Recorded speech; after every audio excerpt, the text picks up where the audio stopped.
All right, in a different video, I talked about contingencies and what they were. So go back and find that one. It's somewhere in here, somewhere look around. It's got to be around. But I want to talk about what happens and what's liquidated damages and what that is on the seller side and the buy side. So on the liquidated damages, basically what liquidated damages is, let's say that you're in an escrow and you cancel escrow 25 days into a 30-day escrow.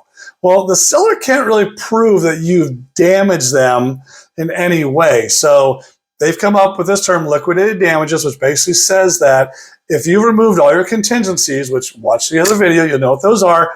If you remove all your contingencies and you decide, I don't want this house anymore, well, you can lose up to 3% of the purchase price to the seller if you have at least that much in escrow.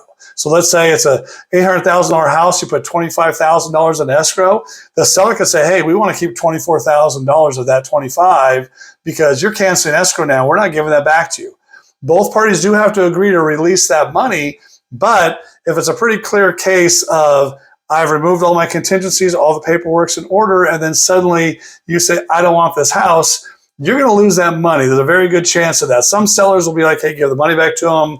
There are special circumstances, maybe lost a job, someone passed away, there's a hardship of some kind. Sellers will be understandable for a lot of those things, but sometimes sellers are like, hey, I just want the money. I'm taking it because I've got to now go back on the market, try to find another buyer, and I want this money to ensure me that I'm going to at least get this price again or even better. So that's what liquidated damages are, and you need to make sure that when you're going through the process of buying a home, that all those boxes are checked correctly, and that you understand everything as far as disclosures and your inspections and your appraisal and your loan and everything else. And make sure you do have a professional like this guy walking you through each step and then letting you know when we are removing contingencies, this is what's going to happen if you cancel. And we have a very honest conversation about it at the beginning of escrow, usually in the middle of escrow, and then before you remove those contingencies so you understand what's going on. Okay?